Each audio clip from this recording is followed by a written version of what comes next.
काल आपण 4 मुक्ती पाहिल्या.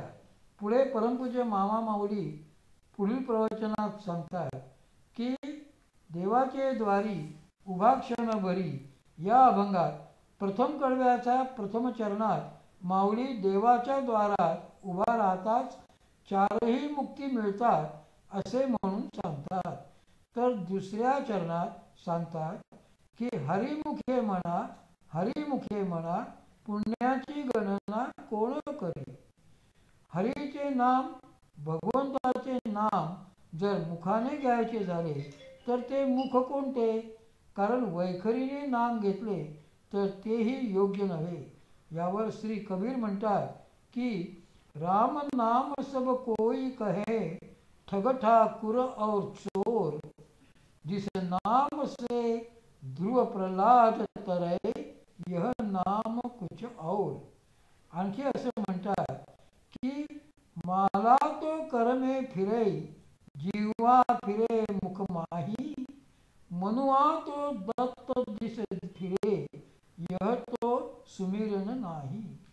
यासाठीच संत महात्मे सांगतात की वैखरीने जे नाम घेतले जाते त्याचा उपयोग केवळ पाप जाण्यासाठीच होतो, पण मोक्ष प्राप्ती करता नाही.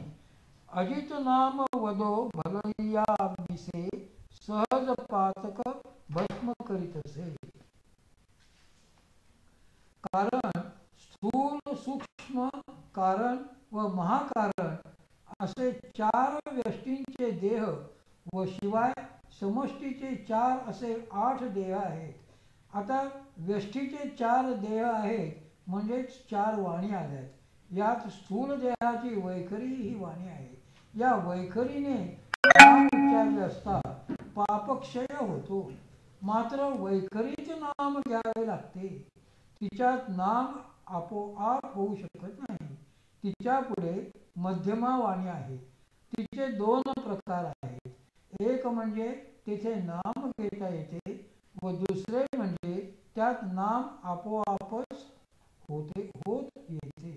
ज्यावेळी आपण मध्यमेने नाम घेतो त्यावेळी पुण्याचा साठा तयार होतो. यावरूनच माऊली हरिमुखे म्हणा, हरिमुखे म्हणा असे लिहितात. त्यामुळे पुण्य तयार होईल. ते इतके होईल की त्याची गणना कोणासही करता येणार नाही. परंतु या पुण्याईमुळे जन्ममृत्यूचा फेरा सुटेल असे नाही. म्हणून अगोदर मध्यमेने नाम घ्यावे व पुढे पुढे ते आपोआप कसे होईल हे पाहावे. म्हणजेच नामाचा आठव सतत होईल. श्री संत एकनाथ महाराज म्हणतात त्याप्रमाणे नाम आठविता कंठी, पुढे उभा जगदेठी असे होईल. मध्यमेत नामाचा आठव म्हणजे स्मरण होऊ लागले की जगजेठी सगुणरूपात पुढे उभा राहील. कारण मध्यमेनंतरची पश्चंती वाणी ही दर्शनाकरता प्रसिद्ध आहे. ती भगवंताच्या सगुण रूपाचे दर्शन घडवू शकते. याचा अर्थ मध्यमेत नाम होऊ लागले की पश्चंती वाणी आपोआपच प्रगट होते व त्यात भगवंताची सगुण दर्शन होते. पश्चंती पुढे परावाणी आहे. त्यात निर्गुण स्वरूपाची अनुभूती येते. अशी अनुभूती येथे फार महत्वाची आहे. हेच एक व्यावहारिक दृष्टांत देऊन मला माझी आई समजावून सांगत असे.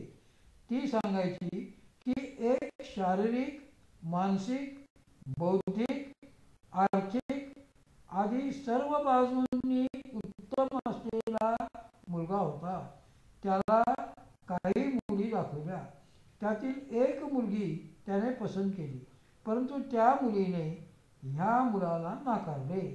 मग उरलेल्या मुलींपैकी त्याने दुसरी पसंत केली व त्या मुलीनेही त्याला पसंत केली. त्यामुळे त्या दोघांचे लग्न ठरले. लग्न होईपर्यंत जरी ती दोघे एकमेकांवर प्रेम करीत होती तरी त्यांना खऱ्या प्रेमाचा अनुभव येत नव्हता. तो लग्न ठरल्यानंतर येऊ लागला. यावरून हे लक्षात येईल